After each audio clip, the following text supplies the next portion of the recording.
Okay, go ahead. The knee injury, he seems to be coming along. He's hanging out with Rich Gannon, the Dirty Sanchez. I have him as 21. I have him just behind Chad Henne, okay, which was a conversation that we had early on.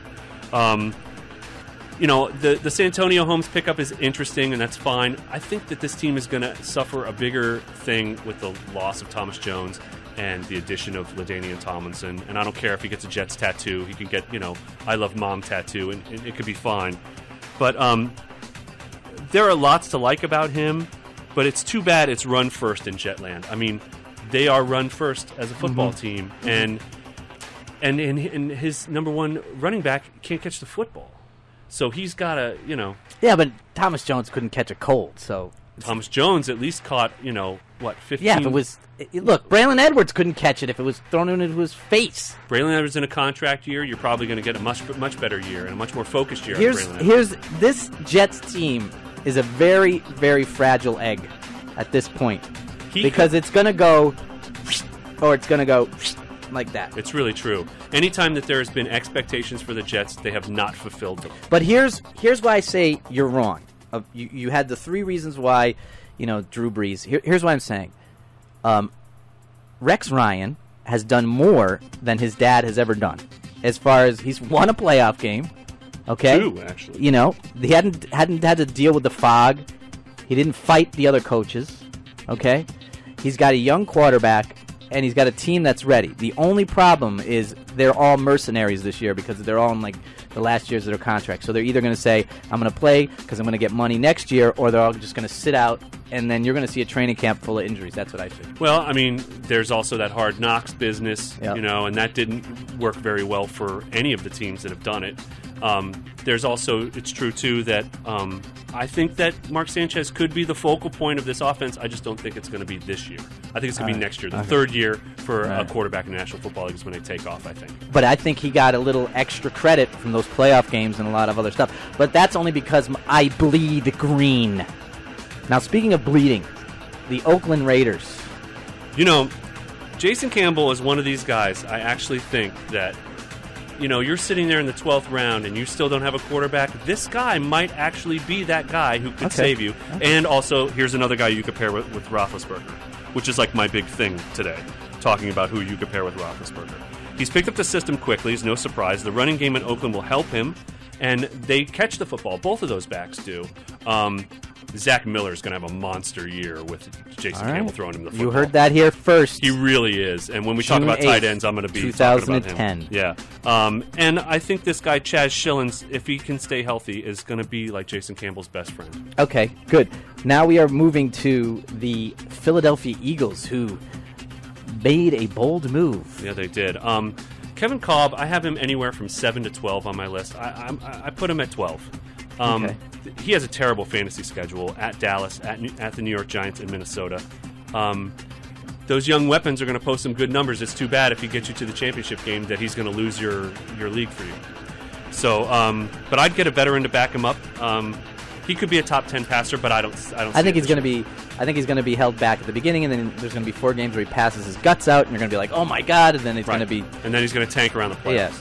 Yes. So moving on to the Steel Curtain, Pittsburgh Steelers. Well, they're going to go with Byron Leftwich to start until Roethlisberger gets back, whether that's 4 or 6 games.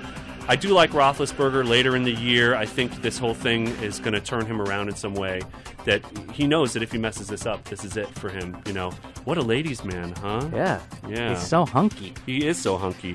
But I think if you look at Ben's 2005 stats, that's what you should take a look at with looking at him this year about what kind of value you're going to get for him. I agree with you. Chargers, San Diego Chargers. It's Phillip Rivers. He plays in excellent weather during your fantasy football playoffs, and the guy throws a ton. And he's got a rookie running back, and he's a jerk, and he likes to stick it in your face, and he's an aggressive quarterback. He is, and you want him on your fantasy football team. The dude's going to put up numbers. The only thing that scares me now is the Vincent Jackson stuff with the DUI might get him a suspension, and so we have to look at that during the preseason. Okay. 49ers. Alex Smith. I like Alex Smith to jump up from. I have him at number 19. He's got a very favorable playoff schedule. The Seattle Seahawks at home, and then in San Francisco, at San Diego, at St. Louis. How can you not love that fantasy playoff schedule? And when Heath's talking about the fantasy playoff schedule, he's talking about the last 3 weeks of the regular season. It's weeks 14, 15, 16. It's usually when everybody has their playoffs. And Right. That's usually when you lose. Yeah. But he's going to get Crabtree with a full training camp. These additions to the offensive line, Frank Gore and Vernon Wells, the number 1 tight end last year, now that Mike Martz left town and actually allowed the tight end to catch the football. Boy, there's a lot to like about the San Francisco 49ers. Seahawks. Your boy. His best days are behind him. Matt Hasselbeck, he's in a contract year. They got Charlie Whitehurst, who may see the field this year due to injury of Matt Hasselbeck. I would say I have Hasselbeck as my 29th quarterback. I like the Seahawks. I used to be a season ticket holder for them, but he's 35 years old, and he's thrown 22 touchdowns and 27 interceptions the last 2 years, and he's a quarterback 3 now. Ouch. O-line turnover. Who's the running back this week? New coach. My gosh, there's a lot of problems in Seahawk land that they need to fix during the preseason. All right, St. Louis Rams. Sam Bradford, I like him. He's not going to start the season as the quarterback. A.J. Feely is. And being a Dolphin fan, I can't say that I wish that on anyone in St. Louis. But Sam Bradford's going to be a guy who you may want to look at on the waiver wire later. Okay. Or a dynasty pick if you're in a dynasty league. We're hitting the 2-minute warning. We have 2 minutes left in the program. Can we do it? Can we wrap it up? We have 2 teams left, a 2-minute warning. I'll take the Tennessee Titans here. And I will say run for the hills. I don't believe there's anything sexy about this team at all. I'm making that prediction now. Tennessee Titans. Yes, I think they're going to stop the running game and say, Vince Young, you try to beat us. So good luck playing Vince Young as a starting fantasy football quarterback. I defer to you. Wow. I sort of disagree because I think I'm believing in Kenny Britt. I'm believing in he's dropped his interception ratio. He's dropped his turnover ratio dramatically. Vince Young is a different quarterback. He's also, as a starter, he has amazing numbers just winning football games. He's 26-13 as a starter. He was 8-2 last year. All right. I see it. We got to get to the Redskins, though. 17 overall. All right. Redskins. In 20 seconds or less. Wow. He can... Donovan McNabb, I have him as my 10th overall. He's porous offensive line.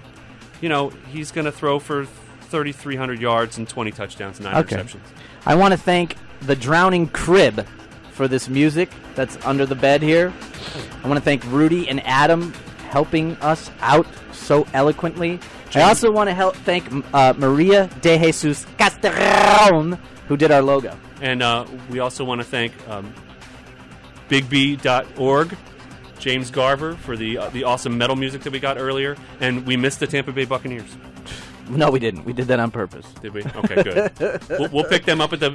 and if anybody has a problem with that, go to the blog, go to Facebook, and say, hey, what are you guys thinking? It's 32 teams on Facebook. What is it, the blog again? It's www.32teams.blogspot.com. And you were enjoying an hour of fantasy football in the middle of June, baby! I love it! And next week we'll talk about running backs. 16 running backs. 16 running backs. And then the double show. And we're doing it in alphabetical order, so listen to the archive if you missed the live show at Chataboutitcallers.com!